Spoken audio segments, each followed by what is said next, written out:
guys, welcome back to my channel.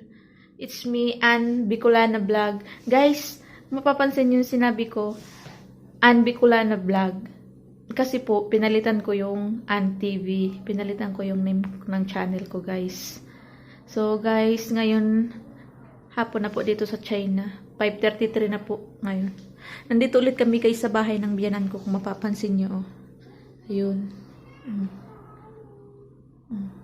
Tipid na heater tuwing winter, guys. Tingnan nyo, guys.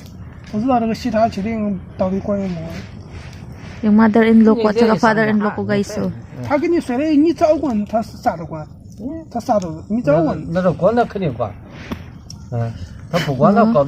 Ito rin yung asawa ko, guys. Oh.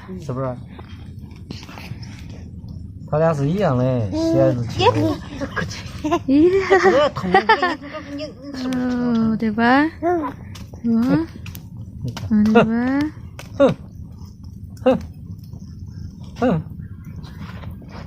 Guys, nakikita nyo yan, guys. Kamote yan, guys. Oh.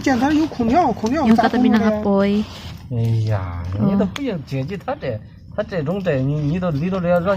Ganyan din ginagawa namin sa Pinas, sa Bicol.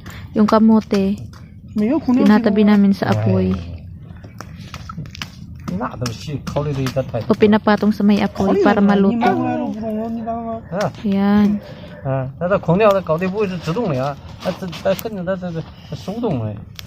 Yan, ginagawa din pala dito sa China.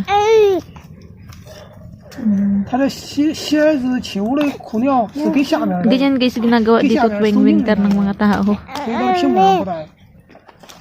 Tapos nagtutumpok-tumpok sila.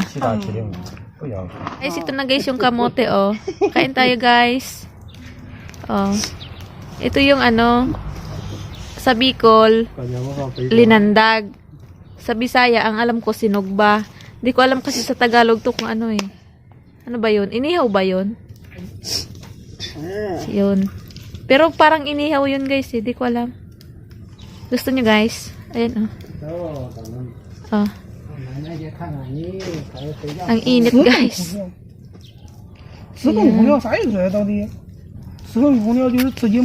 Sarap, guys. Yung mga kababayan ko din sa Bicol, oh. Sino nakarelate sa inyo, guys, nito? Kahit yung mga nasa abroad, guys. Comment down below kung sino nakarelate sa inyo. Ganito, oh. Kamote na sinugba. Sa Bicol, linandag. Sa Tagalog, inihawata. Yun. Guys, oh. Sarap. Ayan, oh.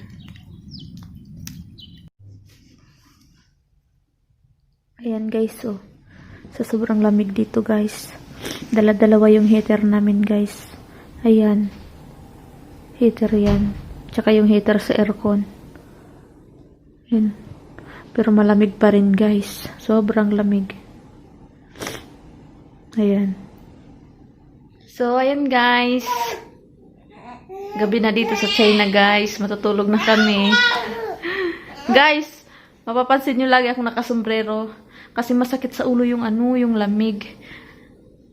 Ganun siguro talaga, guys, pag tumatanda na, guys. Pero guys, 31 pa lang naman ako. Bata pa ba yun? Ang ingay ng anak ko, guys.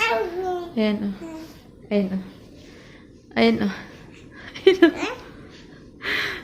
Ayan siya, oh. Ang ingay-ingay. Ayan. Oh. Ang ingay mo daw. Oh. Sabi nila, ang ingay mo daw. Wala ka. Guys, nandito kami ulit sa bahay ng biyanan ko, guys. Oh, diba? Oh. Guys, dito ko na i-end ang ating vlog for today. Guys, kung bago ka pa lang sa aking YouTube channel, please subscribe Ann Bicolana Vlog. And click the notification bell button para updated ka sa mga bago kong i-update na mga videos.